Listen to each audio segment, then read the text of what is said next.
All right, we are back, guys. Sorry about that awkward end to a live stream last time, but my dog, our mascot, decided to F the world up. Unplugged my laptop and then threw over my lamp. He was being a little crazy, Frenchie. All right, so this week we're back. The League of Tomorrow. Make sure to like, comment, and subscribe. We're going to just finish the episode we had planned and kind of just talk for a while about fantasy guys we like. So let's start back where we left off. We were doing bounce back candidates, and we ended off with DK Metcalf.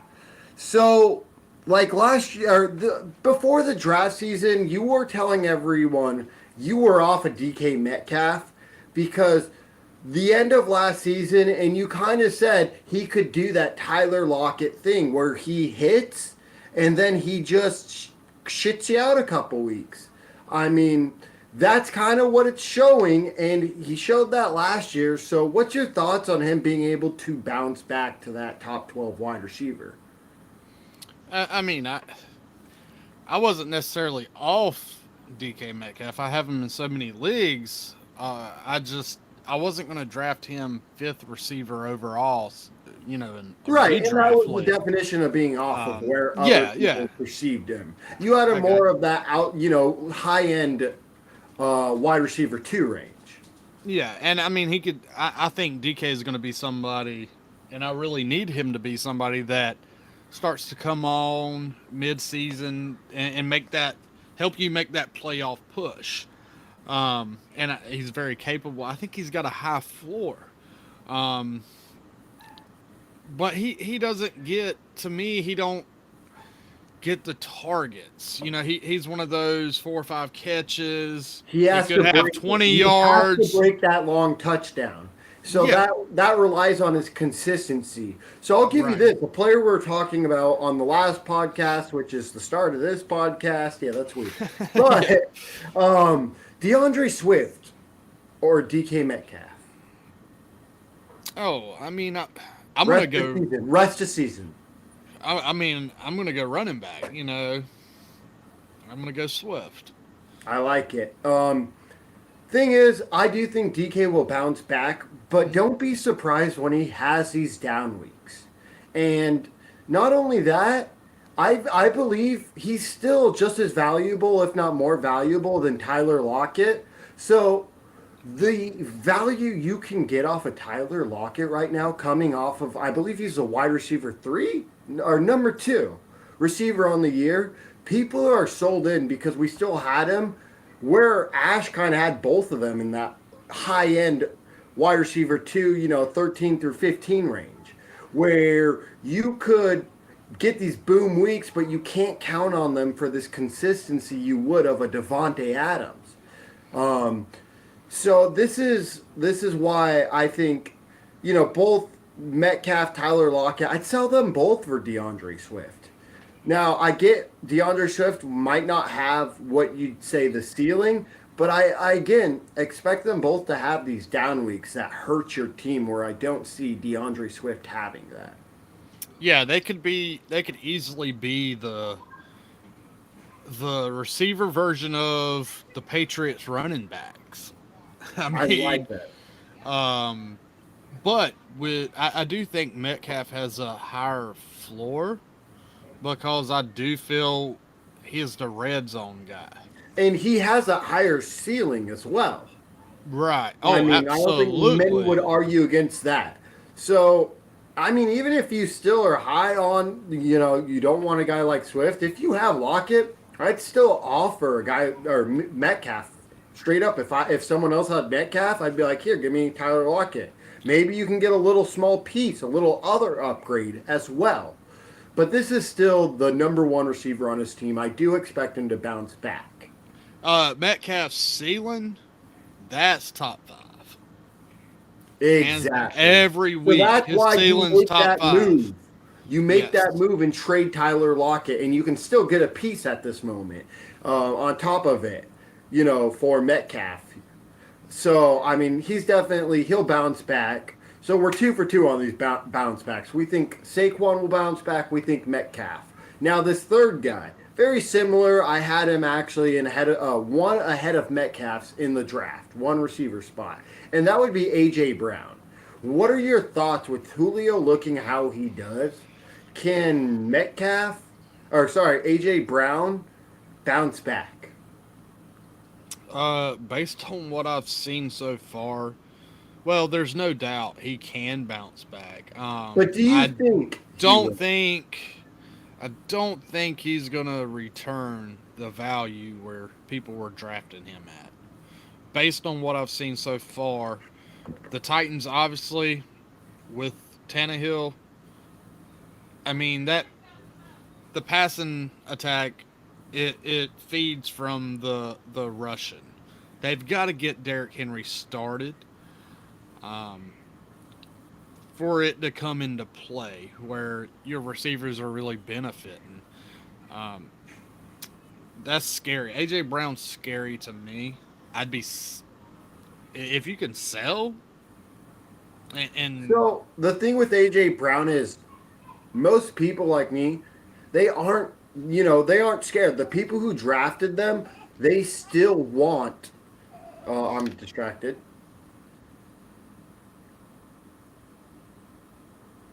Well, hello, Ashton. Oh, this is little Ashton. Joel. Oh, that's perfect name. Joel But somehow getting on the podcast.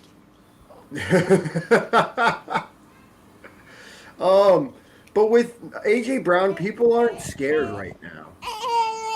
Uh-oh. All right, are we gonna have to end this one early? Yeah. Well, we tried to finish the podcast. Oh no. Oh. Hold on, I'm gonna get him situated. Hey, come here, buddy. All right. Well, while Ash gets him. Yeah. No. No. No. No. Ash, mute yourself. All right. Well, Ash is muted. So with AJ Brown, you can buy this wide receiver, or sorry, you can still sell him for the value you bought him for. People aren't necessarily scared off from what I've seen. No one's trying to sell him low. So you can still sell him for a guy like Swift, like we really like. He's still got potential. So I like what Ash was saying with sell him while you still can. But I still expect him to bounce back. I just expect him to have these off weeks. I mean, for where you were drafting him and the way you can still, the weight he still has, he might be a smart sell candidate. I think that's all I got for AJ Brown. The next bounce back candidate we have is a little lower down the rankings. He's Elijah Mitchell. So after that 100-yard and a touchdown week one, he still has that potential to break out, especially as long as he can play this week. I think he will, implant that number one running back role for that team. Even if Trey Sermon comes back and has an okay week, I still think you can then buy him even lower. So this is a guy I'm targeting. I still think the 49ers understand, right? They have that outside running scheme where you're going out. Mitchell has the speed to accomplish that scheme. Where they kind of whiffed on Sermon. And they're like, wait a minute, this guy does not fit our outside running scheme like Mitchell does. So to have that, he's definitely a bounce back candidate in my opinion. And even after this week, if he doesn't play and Sermon gets, the work, I'd still go out and trade for him on the low. I still think he has that upside, and I think he's Kyle Shanahan's guy. It's down to two, right? Well, technically with JaMychal Hasty, Jeff Wilson, you have them. But I do expect Elijah Mitchell to supplant this backfield like we've seen in past. All right. So Yeah, I want to add to that. When Trey Lance starts, I think his ceiling rises a lot, and he is going to start before the end of the year. It's just when, and I think they're trying to work him in slowly. but Lance has showed what he can do, and RPOs. I feel that they would be able to run with Lance. I think you're going to have a Baltimore like backfield, That's and my point though. With Trey Lance, that doesn't scare you on because I was off of J.K. Dobbins. I'm off on the guys, even Nick Chubb. I'm off on the guys who don't get that reception work. That's why I said in the last podcast I was disappointed in Miles Sanders, but I understand Hurts was going to hurt him like Lamar hurt Dobbins. yeah, but I He's not going to get the feel receptions because the QB's going to run for it. it it may hurt the draft value or where some of those top guys like a Dobbins goes. Yeah. Um, but with Elijah Mitchell moving forward, I mean, I think you got a better floor. You know, Because Kyle Shanahan has proven to be a great I don't care who your quarterback is. Kyle Shanahan is a run first guy and he makes sure to succeed at the run. He's shown it year in, year out with any guy. He could go pick up a guy off the streets that's bagging groceries. It don't matter. Like this man can make anyone look good in that backfield. So it's yeah, the man he chooses that's an important fantasy aspect. oh yeah, and it may be Elijah Mitchell. And that's why I think he's a great trade for Target because I know with the scheme of Kyle Shanahan and that outside spread run that you don't need a guy like Sermon. You need a guy with the speed like Mitchell who can do those outside runs. So But the value, I mean, the price on him right now. is good. Yeah, but the So trade for him, I don't know if I'd be willing to risk it. all right. On that note, I have Mitchell. I was offered Tony Pollard. Or sorry, I have Tony Pollard in a league and I was offered Mitchell. Which side would you like? Not asking for a friend, I mean. I'm not for me. I would go Pollard. Yeah, that's I kept Pollard and I said, look, I love the upside of Mitchell, but Pollard's got that flex roll, and on top of that, he's got that upside. If Zeke goes out, he'll win you a week. Oh yeah, yeah. So I mean that's about the line though. I'd If say Zeke goes out, Pollard will be top used five. in the passing game Top way five. more than Zeke, I think. Well, and there's not someone like Pollard to steal touches away from him when Zeke's That gone. He's going to get more touches that's than Zeke even gets. exactly, yeah. So if Zeke right now is a top 8 back, when Pollard gets in, he's a top 5 back. He's got Oh the yeah. touches. No one else in the backfield, and he can do the passing down, and he's proven to look better than Zeke at times. He's a cool trade for a Target as well if you can get him on the cheap. So that guy, that offered me Elijah Mitchell for Tony Pollard, he was doing a smart move. I give him that. Hi, wifey. Caleb says hi. Hello. Well, you heard her. Well, We're Aw. struggling right now. Bye, Ashton. Caleb says bye, Ashton. All right. Silence. Yeah, I tried. Robbie Anderson is our last bounce back candidate. I wrote this before Thursday night, by the way. So, I mean, here's the thing. I wasn't taking Robbie Anderson in drafts personally because I love the value on DJ Moore.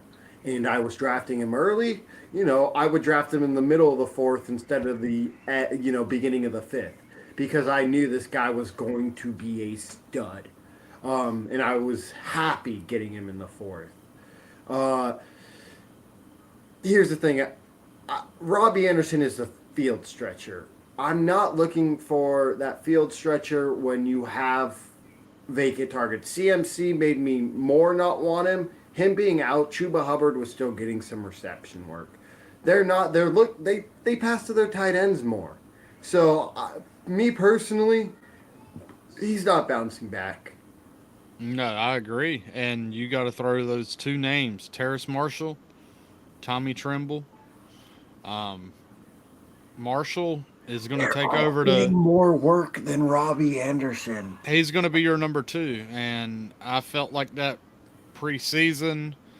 I mean, he's the more talented guy. I mean, he's the better athlete. He's just more talented, and your offensive coordinator at Carolina was his offensive coordinator at LSU, or you But you're, know, you're correct. You're correct on that. The thing is, as long as you have, on a team a consolidated three, target share, three people yeah, are getting, most of, over 60% of the targets. That's fine. But the thing with Robbie Anderson is there's enough talent everywhere where they'll choose the tight ends to do plays. They'll choose the running back. They're using Robbie Anderson as that field stretcher. He's got no more value than a guy like Henry Ruggs, if not less, because of the upside. I think he's got. I, I personally, I'd rather have Ruggs, but I that's would too. just That's why I said same yeah, floor, less upside. yeah. I agree So, completely. with that being said, you don't have to drop him at this point. You could probably make him in a little package to upgrade just a tiny bit. Go find a guy you like. I mean, you But can get a small value off of this guy. there were, Robbie Truthers out there. Hit them up. You know who they are. Hit them Yep, up. yep, that's true. So that's it for our bounce back candidates. That kind of finished up episode one. But let's go on and just talk for a minute. How are you feeling about this rookie class with so much hype and how they've done so far? Uh, I like it, man. I really do. I thought, and I know, I don't know if it was you or Alex was just thought I was crazy when I said this class would be one of the tops. That was But Alex. I agreed. I thought it was very comparable to the CD Lamb class, yeah, Jerry Judy class, Cam Akers, Jonathan. I thought it was very comparable. The only difference is I didn't like the running back. I like the top three running backs. It wasn't as deep, but the receivers were way too deep in this class. yeah, I mean, you were finding value. Like, I got Devontae Smith at 2.4 in a draft out on a 12-team league, dynasty, rookie. yeah, That's how deep the class was. There was 16 or 15 other guys that people were thinking were better than Devontae Smith. This receiving, and Rondell Moore was still on the board there. oh yeah, yeah. I I can mean, see this it. class was deep, and I knew, I knew in my mind there wasn't a lot of alphas, but I saw a lot more contingency not to fail. These receivers, a Right. lot of them looked like they were going to have a role in the NFL one way or another, and they weren't going to lose value this year. But they've not only done that, Devontae Smith looks great. Jalen Waddle looking great. Now he's got Brisket. We'll see what happens there with Fuller coming back. But these are two guys I like. Well, I mean, there's three I want to mention, go for it. and only one good. Uh, Two receivers. Everybody jumped up high on. I'm a Florida guy, and now given he ain't really seen the field much, but Kadarius Toney and Elijah Moore. Come on, Elijah Moore going over Rondell Moore. What are you thinking? I mean, really? There's Um, that was called the Dave Gettleman of fantasy drafters, where you just I you don't own don't him go. anywhere. Look, those are the people that are fishing for the NFL draft. They see that pick and they Yeah. see, look what the NFL did. I must not know as much. Not thinking of the mistakes that guys make, like Ruggs, when Mike Mayock drafted Ruggs over CD Lamb. They completely say, I'm going with this NFL draft. If he was drafted that high in the NFL, he's going to succeed. He's got a better chance to succeed because people will give him the opportunity before. Guess what, Ash? I have 2 more yards in the NFL than Kadarius Toney, and so do you. with negative 2 yards. Here's the thing. I want to break this down to some people. I work at a Freightliner dealership. I was into warranty administration, uh, and there are people in the same spot on NFL teams. I feel I've never worked on a truck a day in my life, and I'm out there filing warranty claims on what techs have done. I have no more damn business than some of them people in the NFL front offices have being at that job. Now, I can bullshit my way a lot. I mean, I can make it work, but when it comes down to it, no. I mean, and I think there's a lot of situations like that. I mean, you got to fill a need. I don't know. It's the owner likes you or something. I don't know what it is, but there's a lot of dumbass people in the front office of the What NFL happens? that has If you no don't know, business. let me explain to you what happens. Teams, just like, let's go back to the Raiders. When they drafted last year Henry Ruggs over CD Lamb, we all, as fantasy football people, knew CD Lamb, if you were smart, was by far and away the best wide receiver in that draft. But what happens is team goes for needs. Gruden Mayock, they wanted that field stretcher. So they said he fits our mold better. Henry Ruggs can stretch the field. They wanted to keep up with the Chiefs. They do not draft the best talent. They draft for the best fit of their roster. And they make those dumbass mistakes. Hey, I can see that over some of the other mistakes, though. I mean, when you pick somebody like Kadarius Toney or Elijah Moore, over somebody like Rondale Moore, I mean, that's stupid. They can do the exact same thing. They fit the same way. Only Rondale Moore would have fit better because you can do so much more with him. That's where I have an issue with it. I don't get it. But then your fantasy guys come in there and they're dead on. They're talking the same guys up. Yes, exactly. They're dead on the same path.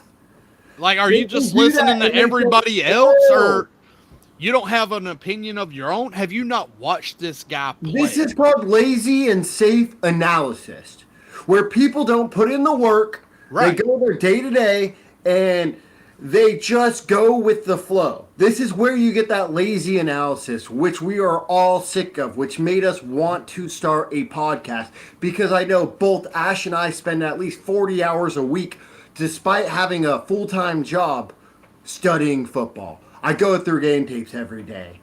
We do the steps to not have that lazy analysis. Well, I don't know about 40 hours a week for me personally, especially not now. But what I do, you've put in the time. I watch college football on Saturdays, and then in the off season, I'm constantly watching game film on guys. And there was one guy that I watched. He was out of Iowa, and you keep an eye on this guy, Amir Smith Marset.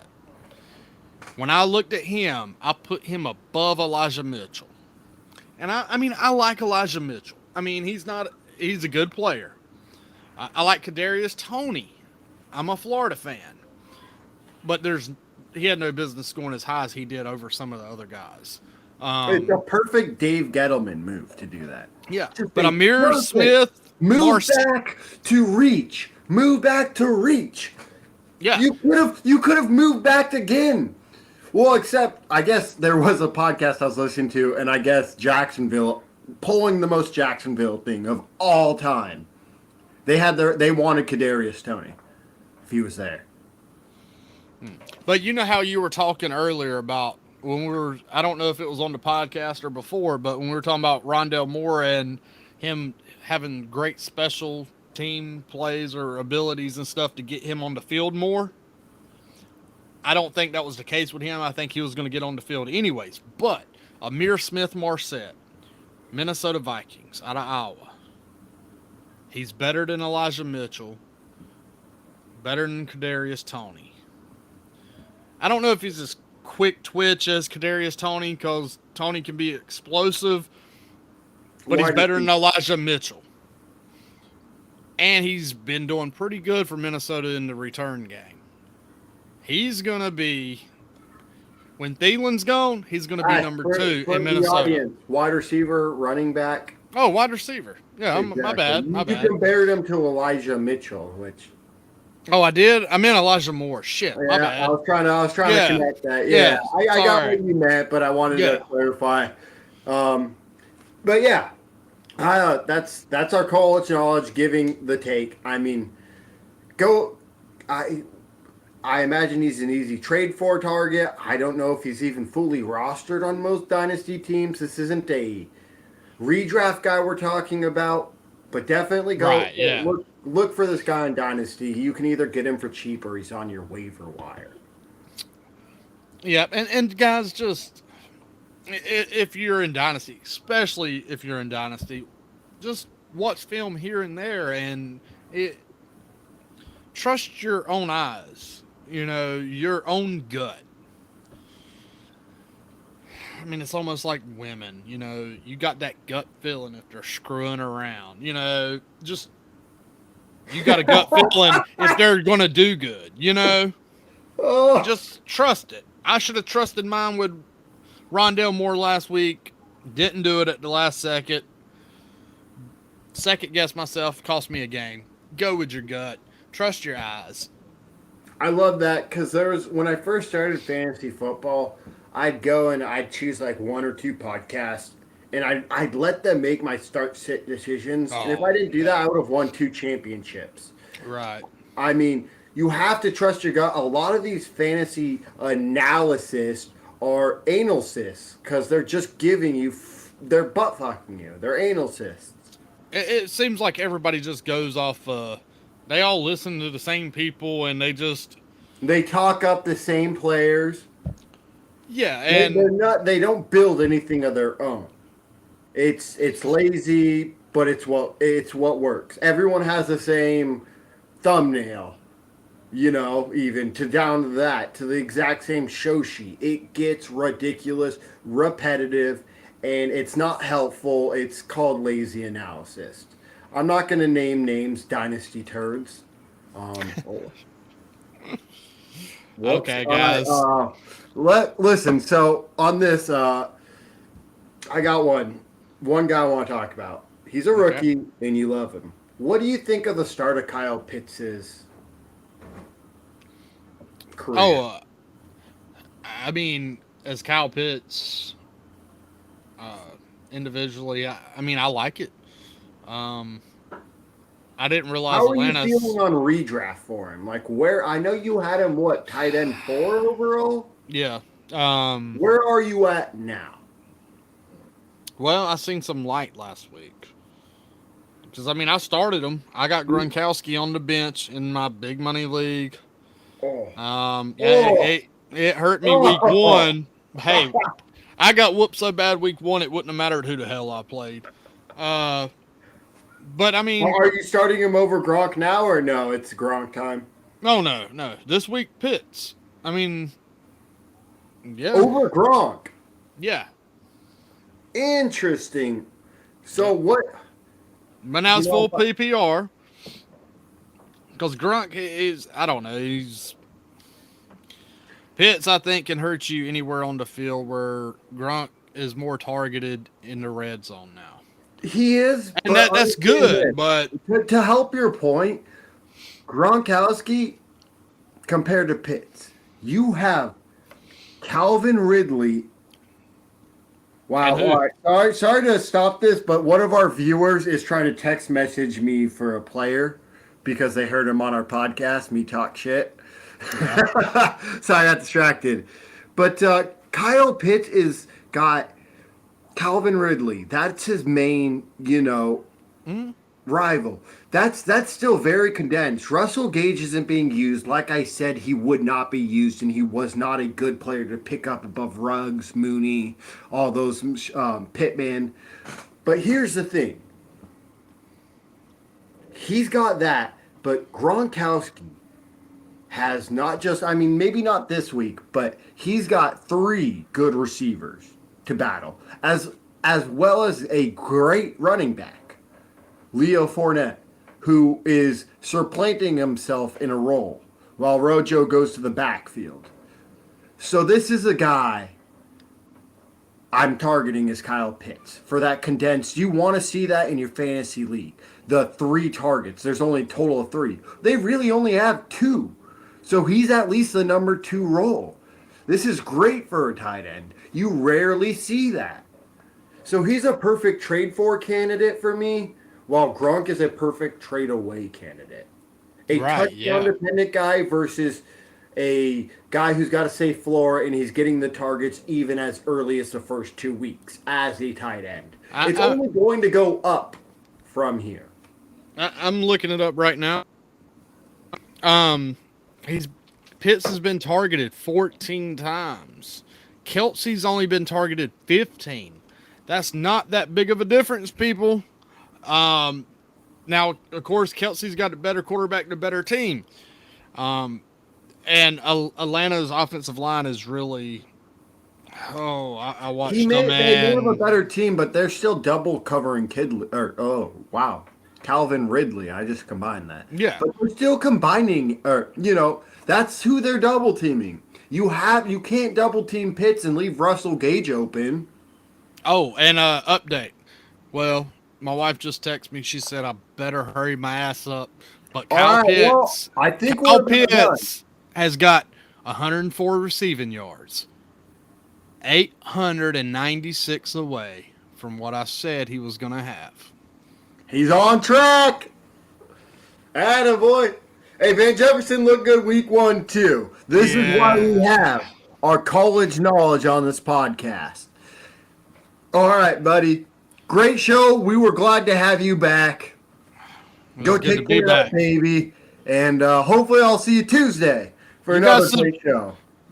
People subscribe, please. We're going to try to be doing live shows Tuesdays and Fridays. I'm going to be winging it a lot of the time. I mean, I got 4 kids. He said he's winging it, but he watches every single NFL game, and this guy can get you down to Devy leagues. Go message Ash on Twitter at FantasyLOT. This guy will give you any Devy advice you need. He follows not just the NFL, but he's incredible at college. So if you have all the college questions, don't go to me. I've just gotten into college with his help. So go to this guy for that knowledge. And I mean, despite him saying he's winging it, he's talking about watching every game, watching snaps, watching highlights. We just don't. We have a show sheet we follow. We're not giving these advanced metrics is what he means. I don't have time to look shit up. Great opinion. All right, that's it, buddy. All right, Mom. You have a great night. Hey, you too. Later.